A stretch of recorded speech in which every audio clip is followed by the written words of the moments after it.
السلام علیکم. فائنینشیل جسٹیفیکیشنس کیا ہوتی ہیں، یہ ایک سوال جو ہے مجھے سننے کو ملا ہے، اور آئی لائک دیز کویشچنس جب people are getting involved in these things. Definitely میں نے اپنے اس یوٹیوب چینل پہ بہت زیادہ ایجوکیٹ کیا ہے regarding to all those people جن کو کنسلٹنٹس ہمیشہ ایک اچھے حسین باغ دکھاتے تھے کہ جی اتنے پیسے دے دو، ہم آپ کو یہاں پر بھیج دیں گے، ہم وہاں پر بھیج دیں گے. So at least we own the prestige کہ ہم نے ایٹ لیسٹ پروسیجر یہاں پہ بتائے ہیں، اور کیا پروسیجر ہوتا ہے، یہ ہوتا کیسا ہے سارا معاملہ، یہ ہم نے ایجوکیٹ کیا ہے، and we take the pride of it.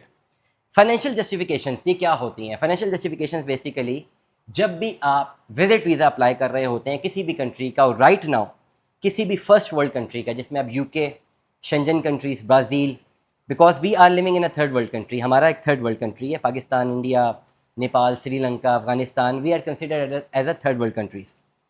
Third world countries میں بہت ساری اپلیکیشنز ہوتی ہیں فرسٹ ورلڈ کنٹری میں، ویزا اپلیکیشنز جو کہ لوگ ٹورسٹ بیس ویزا اپلائی کرتے ہیں. اب یہاں پہ ایک بڑی کلیئرٹی کے ساتھ ایک ایس او پیز ہیں جو کہ فرسٹ ورلڈ کنٹریز جو ہیں وہ فالو کرتی ہیں، کہ ایک ایسا کنٹری جو کہ اکنامکلی اسٹرگل کر رہا ہے، وہاں کا کوئی باشندہ کیوں 20-22 لاکھ یا 25 لاکھ روپے صرف 7 سے 8 دن کے ٹرپ کے لیے لگانا چاہ رہا ہے؟ وہ کیوں ایک ایسی اپلیکیشن دے رہا ہے جس میں وہ چاہتا ہے کہ اس کو وزٹ ویزا کرنا ہے؟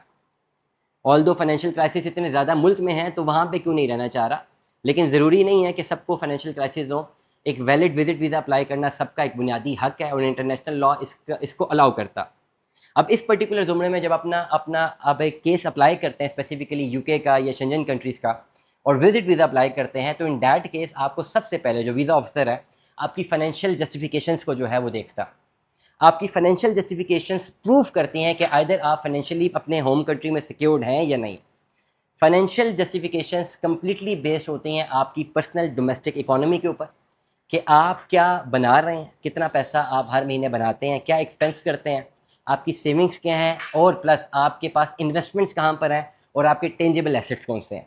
یو کے کیس میں اور برازیل کے کیس میں آپ نے اپنے کمپلیٹ ٹینجیبل ایسٹس اور complete financial justifications visa officer کو باقاعدہ طور پر فائل کر کے پریزنٹ کرنی ہوتی ہے، اور وہ ویلڈ طریقے سے چیک کرتا ہے کہ آئدر آپ نے جسٹیفیکیشن صحیح سے بھیجی ہیں کہ نہیں.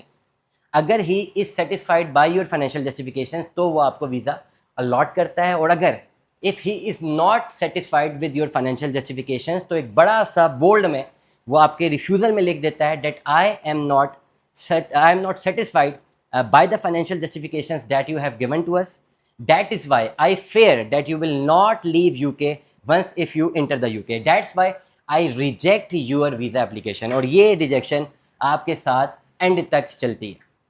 These all are all about financial justifications. اگر آپ financial justifications بنوانا چاہتے ہیں واٹس ایپ پر رابطہ کر سکتے ہیں 03365817209.